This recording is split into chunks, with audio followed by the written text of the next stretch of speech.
Soni news Gulabpura में आपका स्वागत है।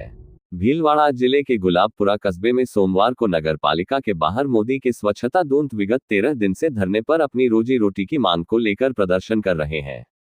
धरना स्थल पर पहुंचकर ऑटो टिप्पर वाहन चालकों से क्या की गुजरने बातचीत, देखिए समाचार सोनी न्यूज गुलाबपुरा पर। धनराजी गुजर, पूर्व पालिका अध्यक्ष नगर पालिका गुलाबपुरा। अभी ये यहाँ पर जो कर्मचारी है ऑटो टिप्पर वाहन, जो विगत 13 दिन से यहाँ पर अपने वेतन की मांग को लेकर धरने पर बैठे थे। सर ये बताइए, डबल इंजन की सरकार के अंदर जहाँ प्रजा खुश रहने की उम्मीद करती है, और यहाँ पर ये कर्मचारी दीपावली जैसे त्यौहार के ऊपर भी इनको अपने वेतन की मांग को लेकर 4 महीने का जो वेतन बकाया था मांग को लेकर इन्होंने जो है ज्ञापन दिया था। पालिका प्रशासन और उपखंड अधिकारी को भी ज्ञापन दिया था वेतन की मांग को लेकर। इनको बताया जा रहा है कि इनका वेतन तो मिल गया, लेकिन सर इनको नौकरी से निकाल दिया। क्या कहना चाहेंगे आप सर? ये सभी भाई काफी समय से, कई वर्षों से नगर पालिका के अंदर सफाई का काम करते आ रहे हैं। नगर पालिका के ऑटो चलाते हैं। सुबह जल्दी उठकर ये शहर की गलियों के अंदर घूमकर कचरा इकट्ठा करते हैं और इनको 8-9 हज़ार रुपये महीने की पगार मिलती है। 4 महीने से इनके पैसे नहीं मिले। इन्होंने अपनी मांग करी। मांग करना हर व्यक्ति का अधिकार है, और सफाई कर्मचारी जिनको 8-9 हज़ार रुपये तनख्वाह मिलती है, उनका परिवार चलाने के लिए कई व्यक्ति मजदूरी करते हैं और प्रतिदिन दिहाड़ी के हिसाब से पैसा ले जाकर उनका परिवार चलाते हैं। तो इन्होंने पैसे की मांग करके कोई अपराध नहीं किया। उस समय मेरे अधिशासी अधिकारी जी से और ठेकेदार जी से मेरी बात हुई। नगर पालिका के अंदर बैठ के हमने चर्चा करी और उनका बकाया पैसा दिलाने का काम किया, मगर नगर पालिका द्वारा इनको कह दिया गया कि अब आपको पैसा तो दे दिया, अब आप काम पे नहीं आओगे। तो ये एक हठधर्मिता है। गरीब परिवार के व्यक्ति हैं और इनको रोजगार से वंचित नहीं करना चाहिए। बरसों से इनको अनुभव है, हर गली में घर पे रुककर कचरा लेना है। इन सब लोगों को जानकारी है, परंतु यदि पैसा देकर ये हमारी बदनामी करवा दी, बदनामी तो भैया पैसा नहीं दोगे। नगर पालिका के कई कर्मचारी, उनके भी अभी पैसा बाकी है। ये अपना पेट लेकर गए और अधिशासी अधिकारी, चेयरमैन तो कर्मचारी अपनी बात कहते हैं और अपनी बात पीड़ा बताते हैं, और उनका नैतिक धर्म है कि वो उनकी बात को मन से सुने और उसका समस्या का समाधान करें। ये पिछले 15 दिन से यदि नगर पालिका के बाहर टेंट लगाकर धरने पे बैठे हैं, इससे बड़ा दुर्भाग्य इस नगर पालिका का कुछ नहीं हो सकता है। मैं और मेरी पत्नी का भी पिछले 25 साल से कार्यकाल है, मगर ऐसी दुर्दशा नगर पालिका की मुझे देखने को नहीं मिली कि नगर पालिका के कर्मचारी, सफाई कर्मचारी टेंट लगाकर बैठने की कोई नौबत आई हो। मेरा पुनः आग्रह है कि इनकी मांग को गंभीरता से विचार करके इन आदमियों को रोजगार से वंचित ना करें। इन काम से ही इनका परिवार का भरण पोषण चलता है। इसका तुरंत प्रभाव से तत्काल इनकी समस्या का समाधान होना चाहिए। सर ये बताइए, अभी हम नगर पालिका के अंदर घूमे थे, आपको भी हमने नगर पालिका में देखा है। ये बताइए सर, नगर पालिका के अंदर अभी गुलाबपुरा के अंदर आपने यहाँ पर, मुझे पता है जहाँ तक आप पाव आधा घंटा यहाँ पे जो है नगर पालिका में आप बैठे थे, आपने यहाँ पर क्या महसूस किया? कर्मचारियों की क्या स्थिति रही? आप मौके पर जो आप गए सभी, मैंने देखा है, हमने नोट भी किया था, आप यहाँ पे घूम रहे थे, देख रहे थे। सर नगर पालिका की अभी वर्तमान में क्या स्थिति है यहाँ पर? नगर पालिका की ये सी दुर्दशा नगर पालिका के इतिहास में मैंने पहली बार देखी है कि आज नगर पालिका के आईओ, जयन, बाबू सबके कमरे के ऑफिस के ताले लगे हुए हैं। आज आदमी अपना नाम जुड़वाने के लिए, फैमिली के लिए महिलाएं आ रही है, वापस जा रही है।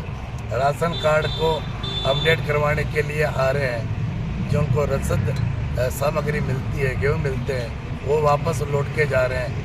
और भी लोगों के नगर पालिका के संबंधित कामकाज होते हैं। यदि आदमी आके शहर के भटक कर 2 घंटे रुक कर यदि वापस जाते हैं, उनका कामकाज खोटी होता है। तो इससे बड़ा दुर्भाग्य हमारा कुछ नहीं हो सकता है। और नगर पालिका की पिछले 4 साल से इस बोर्ड में जो मुझे देखने को मिला, ये सब पहले कभी नहीं मिला।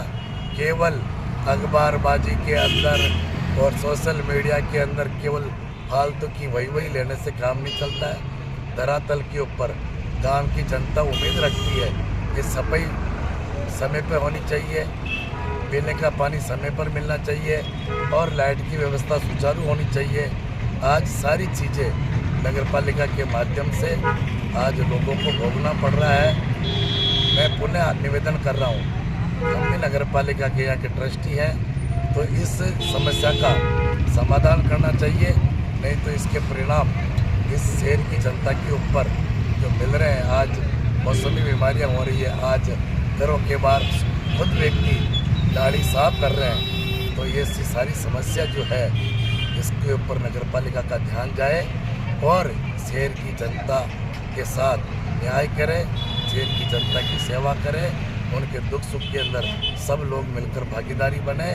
नहीं तो यहाँ की जनता आने वाले चुनाव के अंदर इस नगर पालिका के बोर्ड के खिलाफ मतदान करेगी और सबक सिखाएगी। सर ये बताइए, नगर पालिका की आप जहां तक चुनाव की बात कर रहे हैं उसमें तो 1 साल है, आप चूंकि राजनीति में रहे, 5 साल चेयरमैन रहे और लंबे टाइम तक आपके घर से यानी आपकी धर्मपत्नी भी नेता प्रतिपक्ष रहे हैं, और अभी वर्तमान की जो स्थिति हम देख रहे हैं, ये बताइए सर, ये जो वर्तमान पालिका में जो बोर्ड है ये बने हुए इसको कितने महीने हो गए और अब तक आपकी कितनी बैठकें हुई और आपने जनता के मुद्दे अब तक कितने मुद्दे उठाए आपने?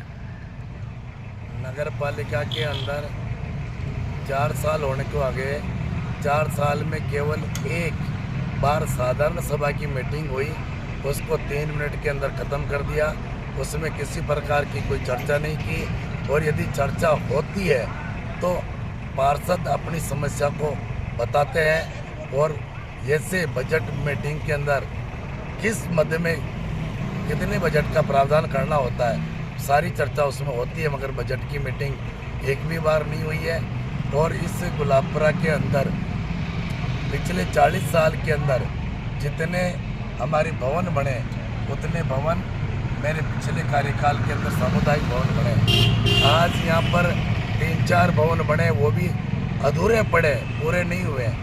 आज हमारे समय में जो हमने स्वागत द्वार बनाए, जो एंट्रेंस जो रोड है, डबल रोड बनाए, डिवाइडर बनाए, हमने फाउंटेन बनवाए, आज उनकी सफाई और उनकी रंगाई पुताई भी समय के ऊपर नहीं होती है। हमने गुलाबपुरा शहर के सारे मंदिरों के अंदर हमने खूब पैसा लगाया।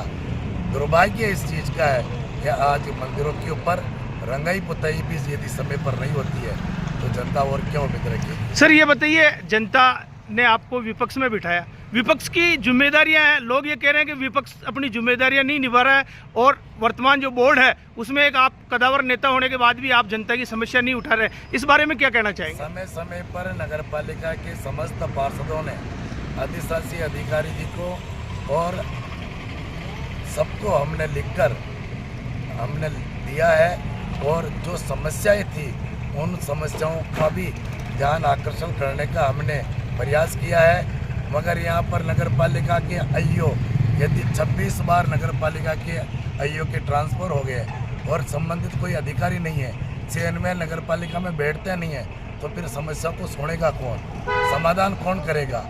और अभी नगर पालिका के आईओ लगे हैं, उन सावर नगर पालिका के अंदर वो अधिशासी अधिकारी हैं, और इनको यहाँ अतिरिक्त चार्ज दिया है। तो भैया अब 100 किलोमीटर दूर आपका कितना आप आओगे, कितना लोगों का काम करोगे? यहाँ 12 घंटे बैठकर आने वाले व्यक्तियों की समस्या को सुनने के लिए अधिकारी चाहिए, तो यहाँ स्थायी नगर पालिका का अधिशासी अधिकारी भी होना चाहिए, ताकि आने जाने वाले व्यक्तियों की समस्याओं को सुन सके और उसका समाधान कर। सर मेरा अंतिम सवाल रहेगा आपसे, चूँकि लंबे टाइम बाद हम पालिका से संबंधित आपसे आज चर्चा कर पा रहे हैं, सर ये बताइए, 4 साल से अधिक हो गया है, जनता को अपेक्षाएं पूरी नहीं हो रही है, विपक्ष अपनी भूमिका सही तरीके से निभा नहीं रही है। जैसा कि आप तो बता रहे हो कि हमने लिख के दे दिया, लेकिन उसका कोई जनता के सामने परिणाम नहीं आया। आगे की आपकी रणनीति क्या होगी? क्या गुलाबपुरा की जनता इसी प्रकार जो है परेशान रहेगी, या उनके लिए आप कुछ जो है, चूंकि बताया जाता, लोग कहते हैं कि डबल इंजन की सरकार है, डबल इंजन की सरकार है, और ये सामने हमारे जो हम देख रहे हैं, ये 9 परिवार जो आज विगत 13 दिन से सिर्फ इसलिए कि इनकी तनख्वाह की इन्होंने मांग की और इनको निकाल दिया। चूंकि लोग ये भी कह रहे हैं गुलाबपुरा पालिका में कांग्रेस का बोर्ड है और विपक्ष जो है भाजपा का है, जबकि भाजपा की डबल इंजन की सरकार है। देश के बड़े बड़े नेता कहते हैं डबल इंजन की सरकार है, डबल इंजन की सरकार है। ये जनता कहाँ जाए, किनको कहे? इस बारे में आपका क्या जो स्ट्रेंथ रहेगा आने वाले समय में, ताकि जनता को इसका जो है समस्याओं से छुटकारा मिले? देखो, नगर पालिका में डबल इंजन की सरकार की बात का कोई महत्व नहीं है। सरकार अपनी एड नगर पालिका में भिजवाती है। ये शहर की पालिका है। नगर पालिका में चेयरमैन और आईओ मस्ट होते हैं, इनकी सारी जिम्मेदारी होती है शहर की। मगर यदि चेयरमैन नहीं बैठता है और आईओ नगर पालिका में नहीं है, तो आम आदमी किसको सुनाएगा और जनप्रतिनिधि भी किसको जाके कुछ कहेगा? तो ये सारी नगर पालिका के चेयरमैन और आईओ की जिम्मेदारी रहती है कि वो गुलाबपुरा शहर के अंदर घूमकर जो भी समस्या हो उनका समाधान करें। और जब तक चेयरमैन आईओ नगर पालिका में नहीं बैठेंगे, तब तक कोई भी व्यक्ति, चाहे जनप्रतिनिधि हो, चाहे आम शहर की जनता हो, चाहे नगर पालिका के कर्मचारी हो, आज नगर पालिका के कर्मचारी भी यदि कोई नहीं बैठता है, यदि आईओ बैठता है और चेयरमैन बैठता है, तो कर्मचारी भी बैठते हैं। आज उनको कोई कहने वाला नहीं है, इसीलिए नगर पालिका पूरी सोनी पड़ी है। इसका खामियाजा यहाँ की जनता भुगत रही है। और हम जल्दी, यदि इस कार्यशैली को नहीं सुधारा गया, तो भारतीय जनता पार्टी के पार्षद और कार्यकर्तागण इसका पुरजोर विरोध करेगा। तो इसकी समस्त जिम्मेदारी प्रशासन की। ये थे हमारे साथ में पूर्व नगर पालिका अध्यक्ष धनराज गुजर, सोनी न्यूज गुलाबपुरा। धन्यवाद सर।